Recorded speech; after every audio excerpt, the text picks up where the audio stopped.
Jussie Smollett was back on the stand today at his criminal trial in Chicago, and he testified yesterday that, quote unquote, there was no hoax and that he was the victim of a hate crime. He also said he wrote the $3,500 check to one of the Osundaro brothers for nutrition and training advice. There was also some shocking testimony about his relationship with one of the brothers named Abel. Jussie said the two of them did drugs together and visited a bathhouse a couple of times where they engaged in sexual acts.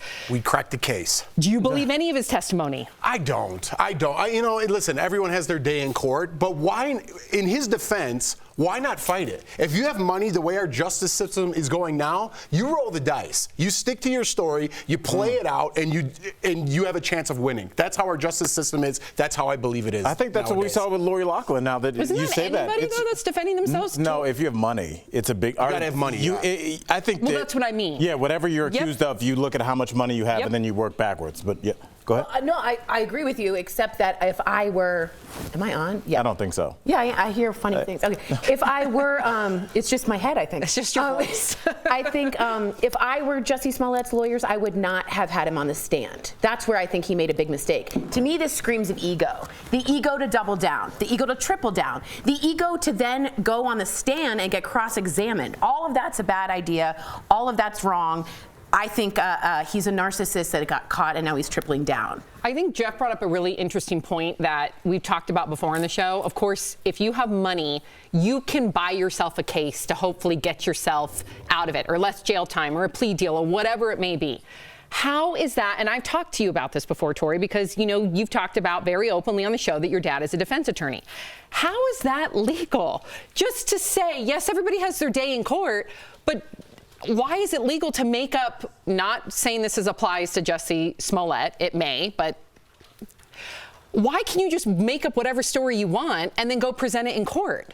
Well, you're allowed due process in this country. That's not. How is that due process?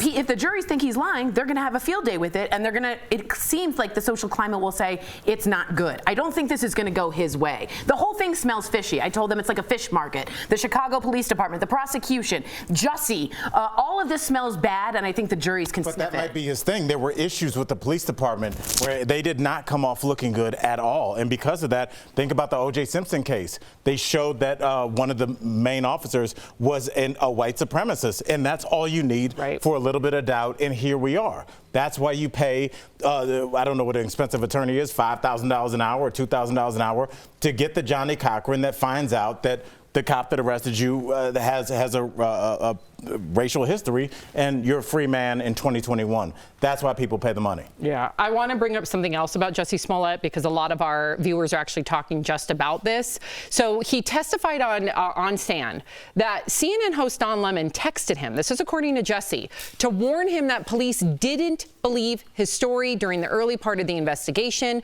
Now, on Don's show last night, he did report on Jussie, but did not mention that his name was brought up. Some are saying that this raises serious ethical questions, especially regarding CNN. We just covered Chris Cuomo and those ethics. Do you think that it's unethical, if it's true, if Don Lemon texted him that? If it was a private source and the source said, don't use me, and it was to a friend, and he's another black gay icon, and at this point he didn't have any reason to doubt Jussie Smollett, I don't have a problem with it. What I do have a problem with it is not bringing up stuff like we're now friends or I did text him like last night. He needs to be overtly out there, because CNN has a huge credibility problem. And Don Lemon is like a journalist and an opinion guy, and a journalist and an opinion guy. Which one is he at this point? I need full disclosure and transparency between him and Jussie Smollett. I just think we all deserve that. Well, I got to ask you this because I think this is where people, and I've read all the comments from our viewers, are upset. And it kind of goes into the Chris Cuomo thing. And again, I don't know the facts, but this is what is circling in the rumor mill. That what if Don Lemon used his CNN resources in order to investigate, to somehow give information that he gave to Jussie? Would that change your opinion? No, I think it's unethical, right? I definitely do, because you're changing your views of what you're saying on the news. Again, is he a lawyer or a journalist? Is he a journalist, or is he have his own opinion? That's up for debate, right? But what station can you tune into to have an unbiased opinion about anything? The BBC.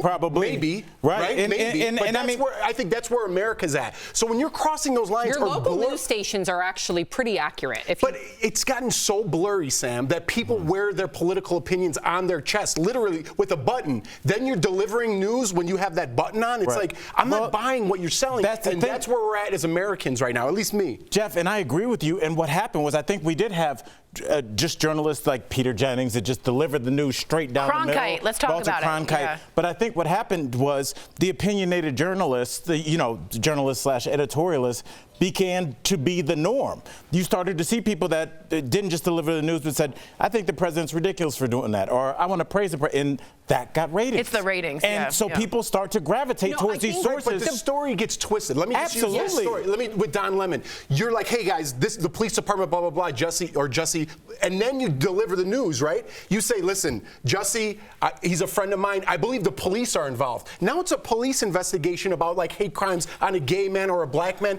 when the story is about Jussie faking out the police department. Now we're in you don't think it affects your opinion? Now you're delivering the news like saying the police department is to blame, not Jussie. Now you're giving your opinion. Yes, but I think where the murkiness, where everybody needs to be crystal clear, is a lot of those cable news shows at that hour are opinion. It is. But they don't say it. It is. They do say it. But they do say fair and balanced, and like, they do imply. They don't say, because sometimes when you're watching something, Sammy, it'll say the comments expressed here do not reflect the station.